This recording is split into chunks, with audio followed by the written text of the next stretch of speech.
Welcome back to the Wizard Weekly, where we talk about everything in gaming. So to celebrate 20 years of this monumental and overall incredibly impactful game for all games that came after it, Half-Life 2 being released in 2004, Valve, they surprisingly released this dope ass documentary yesterday, just documenting the entire process of creating Half-Life 2, where we have insights from here like the developers, for the level designers, Gabe Newell, obviously the president of Valve right now. He gave some insight on what it was like to develop this game after having, just this amateur team of developers creating Half-Life 1 that achieved wild success, so they had an obligation to follow that up with an even, better impacting game, and just the process of creating this new game from the ground up, and all of its challenge that it brought in doing that. And not only that, but just all the things that came with the business side of everything, like them being sued and shit and almost running out of money. It's a really dope ass documentary. Like, I don't know why more gaming companies don't have more documentaries like this. I love this. I love the one that Hogwarts Legacy for that game that they released last year. Like, remember when games you can just go into the extra section of a title screen and have all this cool insight, like all the artwork in the Mortal Kombat games you could find in the crypt. Like, I don't know if games think we don't want to see that. Dude, I want to see that shit, but we need more of that. Anyways, I really recommend anyone just watch this 2-hour-long documentary, not just because if you enjoyed Half-Life 2 or enjoy Valve's games or their platforms, but just because this is a really insightful thing just in the process of creating a game from the ground up, having minimal foot in the door as far as being in the industry for gaming. And obviously a lot of gems were shared in this documentary, but what people are mostly talking about, because it's Valve and it's Half-Life, is where the fuck is Half-Life 3, or Half-Life episode 3 at least, because people, that's been a question that generations before us have been questioning, because ever since this game came out with its 2-episode cliffhanger of sorts, and at least to the point where gamers just wanted more out of this series, that's been a multi-decade old question. And for the first time, we actually get some insight into what episode 3 of Half-Life 2 was going to look like when they were in the development process. Like how you can see here, they were toying around with this new ice looking world. It's like Antarctica almost looking thing. What I think is really interesting is this new blob NPC that can fight either against you or with you. As you can see here, it goes against, look at the physics at it. This is 2005, 2006. That's really crazy. Basically just expanding yet again on their already established source engine that powers all of the classic Valve games that we all know and love from the 2000s. It's a really cool process to see, but the reason that they claim this game never saw the light of day, it was a lot of factors that played into this. First of all, the game of Left 4 Dead was being developed during this time, and they needed help shipping that game out. So during the time of uncertainty, when they were planning what Half-Life episode 3 was going to be as far as making new monumental changes, they then shifted those developers to working at the game of Left 4 Dead. So basically, after that long ass process of developing that game that also saw a lot of success, by the time they came back to it, they claimed that they just felt like the opportunity was missed to develop the rest of episode 3, because they felt like it just did not capitalize on the success of Half-Life episode 1 and 2 in terms of adding anything new to the gameplay that would be as innovative as the previous iterations. Like, as you can see here, their canceled multiplayer game of Ravenhelm that was being worked on by Arcane Studios, they said that these people couldn't even get anything monumental done out of the source engine that we all knew and loved at that time. So they knew that they basically juiced as much as they could out of the Half-Life game, and they didn't want to ship a game just to ship a game. That's what Gabe Newell said. In his own words, he claims that you can't get lazy and say, oh, we're moving the story forward. That's copying out of your obligation to the gamers. Yes, of course, they love the story, they love many aspects of it, but saying your reason to do the game is because people want to know what happens next. We could have shipped it wouldn't have been hard, but the failure, my personal failure, was being stumped, and I couldn't figure out why doing episode 3 was pushing anything forward. And I mean, I understand that, because I'm a perfectionist myself. I won't put out a video unless I'll redo these videos like 5 different times just so they sound as good as I can do it on that particular day. So I get the idea of not just putting out something to put out something, but damn, dude,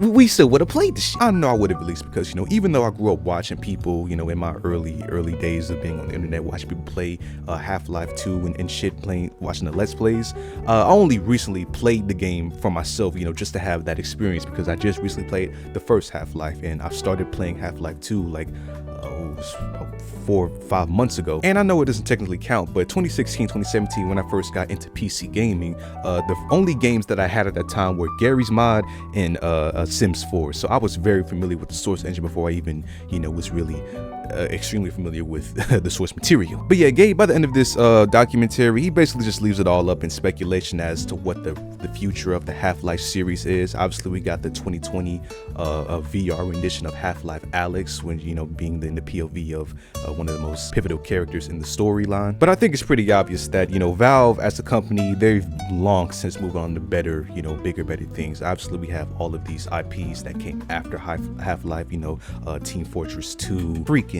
Dota, Portal. They want to make you forget, but I'm never gonna let that shit die down. Artifact, that card game that was just tragic. And let's not skip over the elephant in the room. That's the reason we don't see Valve producing games, every year, and that's because of their hardware success of having the incredibly popular online storefront of Steam, and even in the recent years going to the hardware development side of creating the Steam Deck. So overall, Valve as a company, they're extremely important to the whole medium of gaming itself, because they even go into detail in this documentary about how 𝐂𝐻𝐿, he toyed and just fitted with the idea with his team on shipping all Half-Life copies being required to have a Steam game browser, which at that time he said that many companies themselves argued that the future of gaming was never going to be online digital storefronts. People aren't going to want to buy their games online. It's all going to stay physical.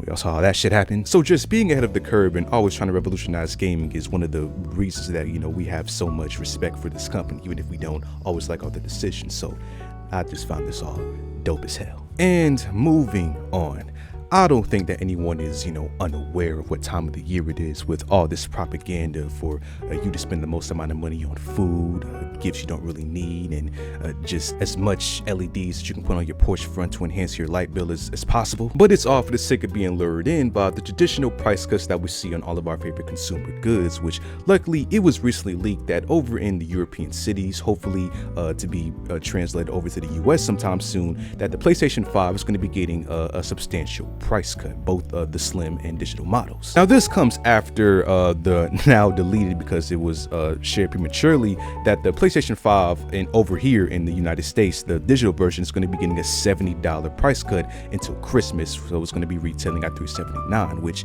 at the time when I first said this, I couldn't find it at any mass retailer for this price tag, and even still now you can see still not anywhere, not even on PlayStation's direct website. So I guess I can see why PlayStation decided to take that down, because that shit has not been taken into effect, and people are not happy about that. Anyways, this new PS5 price cut reveal has been leaked by none other than 𝐵𝐿, which I know this person at least from leaking the design build of the PlayStation 5 Pro back when people were actually excited and not bittersweet about that shit. Overall, trustworthy dude. He was right about the PS5 Pro and a myriad of other things PlayStation related that I've talked about in the past, but unfortunately we got to go to Bootybug Chrome website, because for some reason Opera GX, their translator, I got to translate it from here, and I'm not about to read from this little last box. So according to 𝐵𝐿, this leaked PlayStation 5 price cut is going to be a €75 minimum discount on all PlayStation 5 Slim consoles, and they even did the liberty of giving us the final price tag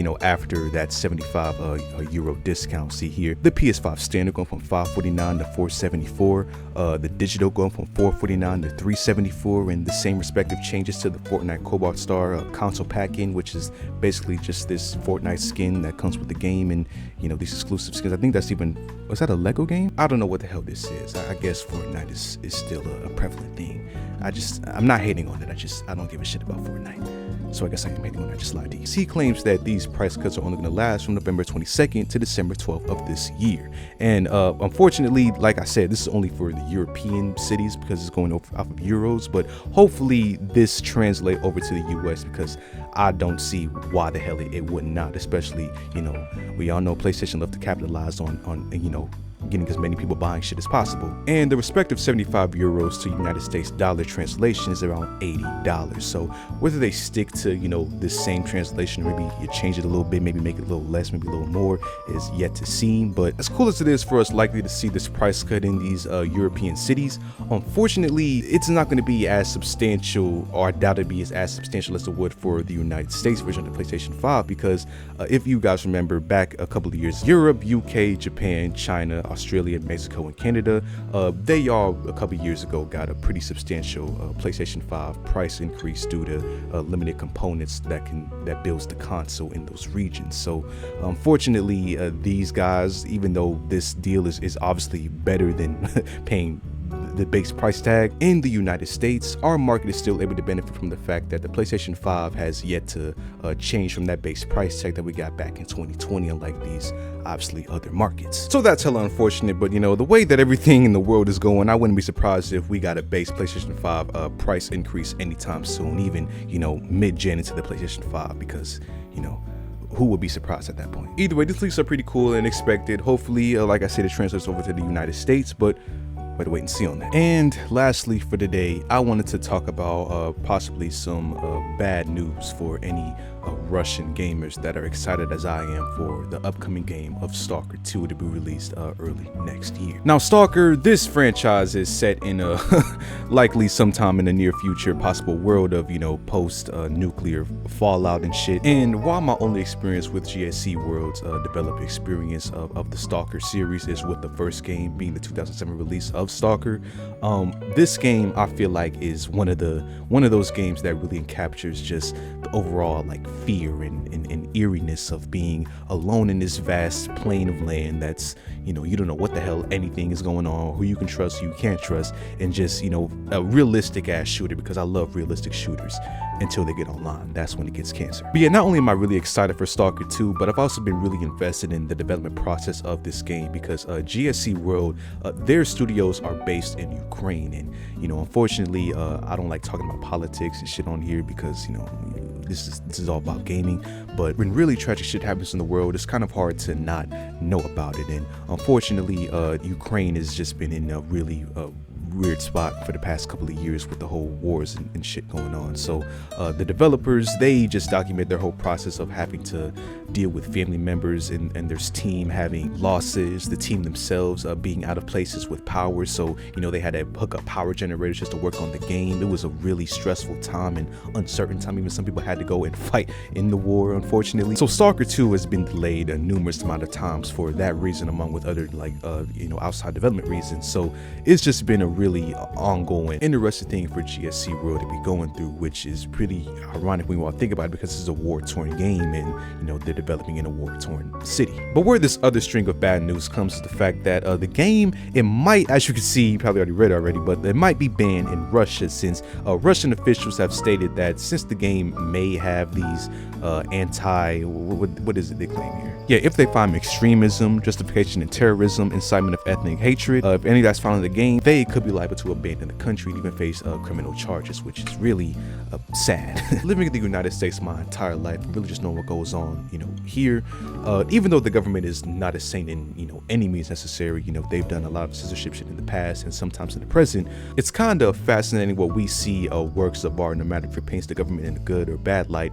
being banned in all these other countries and nations, since, you know, over here we don't really see that happen too much. Like Black Ops 6 being banned in Kuwait or Kauai, I don't know how to say that, my bad if I'm butchering that, but being banned in that region because it painted the Gulf War in some sort of, you know, negative light for their region, that was just insane for a lot of American people, including myself, because, you know, over here our main thing is freedom of speech. If you're infringing on our freedom to tell a story or, you know, make some sort of art that we want to make, riots just go on Twitter. But the experts also claim that since GSC World is a studio also based in Ukraine and many of the team are from the nation, obviously, that alone could, you know, get them some censorship, since, you know, it is a Russian and Ukraine thing and there's just politics and, you know, just all that dumb shit. So I just think the whole situation is sad to hear, you know, not just the game possibly being removed, but just the whole situation of Ukraine and, you know, what the developers had to go through and shit. Like, this is all just sad, really sad times. But, you know, hopefully at at the tail end of all this, we get a really fun and innovative game from GSC World that we've been waiting for a long ass time, that, you know, I'm really excited to play and be and capturing all of this shit right here. Like, when I say I'm gonna get immersed in this game, I'm not using any HUD, I'm not using any indicators, I'm gonna just dolo this shit the way that's intended to be played. Now, let me get the hell off of Chrome before I start throwing up. I hate this browser. And that's all I got for today, man. If you enjoyed, leave a like on the video, subscribe, and I'll see you on the next one.